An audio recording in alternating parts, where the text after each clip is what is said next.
তো ৮ই মার্চ থেকে শুরু হয়ে গেছে ঝাড়গ্রাম বইমেলা। তাই হালকাভাবে আজকে সময় করে চলে গেলাম বইমেলা দেখতে। হালকাভাবে ঢুকে পড়লাম মেলায়, এপাশ ওপাশ দেখে নিলাম। তারপরে হালকাভাবে কবির কাছে গিয়ে প্রণাম করে বুক স্টলের দিকে গেলাম। পুরো মেলাটার একটা হালকাভাবে ভিউ নিয়ে নিলাম। অনেক কটা স্টল এসছে। তারপরে এই মাঠের মাঝখানে হালকাভাবে বিশেষ কিছু মুহূর্তের বা বইয়ের কার্ডবোর্ডে স্ট্যান্ড লাগানো আছে, ওগুলোকে দেখে ওখান থেকে হালকাভাবে এই ছৌ নাচের মুখোশ ও টামা তুন্দা দেখে নিলাম। মাঠের মাঝে একটা স্টেজও করা ছিল, কিছু বাচ্চাদের প্রোগ্রাম হালকাভাবে হচ্ছিল। তারপরেই হালকাভাবে দেখতে পেলাম দ্বীপ প্রকাশনী। হালকাভাবে হাঁটা লাগালাম দোকানের দিকে, গিয়ে দেখি হালকাভাবে অনেক কটা ভালো ভালো বই আছে। যেমন প্রথমেই দেখতে পাচ্ছ নন্টে ফন্টে, তারপরে মৃত্যু যখন দুবার আসে, ইত্যাদি ইত্যাদি। তারপরেই হালকাভাবে আনন্দ পাবলিশার্সের দিয়ে গেলাম। এই দোকানটা অন্য দোকান থেকে একটু বড়।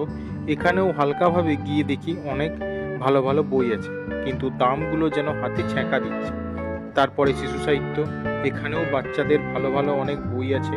তারপরে দেব সাহিত্য কুটির, এখানেও ঢু মারলাম, ভালো ভালো অনেক নতুন পুরনো বই মিশিয়ে আছে। তারপর কবির সাথে একটু ফেস টাইম নিয়ে চলে গেলাম অন্য দোকানের দিকে।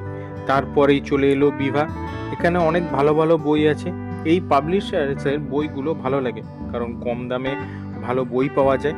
তাছাড়া এখান থেকেও একটা বই কিনেছি, সেটার ব্যাপারে পরে বলছি। এখানে অনেক বই নিচে রাখা আছে। তারপর আমি বিখ্যাত বুক ফার্ম, আগের বছর ছিল না, এর সব বইগুলোই চেনা, ওই বইগুলোই রাখা আছে। তারপরে মহুয়া পাবলিশার্স, এরও পুরনো নতুন বইগুলো মিশিয়ে রাখা আছে। তারপর পত্রভারতী, এরও নতুন পুরনো বইগুলো মিশিয়ে রাখা আছে।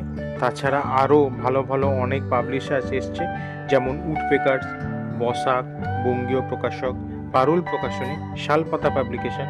তারপর বিভা থেকে হালকাভাবে একটা বই কিনে একটু শান্তার প্রোগ্রাম দেখে এইগুলোকে একটু হালকাভাবে পর্যালোচনা করে বেরোবার সময় লোডশেডিং, ওরই মধ্যে হালকাভাবে আমি পালালাম।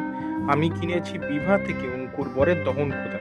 যদি তোমরা কেউ ঝাড়গ্রাম বইমেলায় গিয়ে থাকো, কেমন লাগলো কমেন্টে জানিও।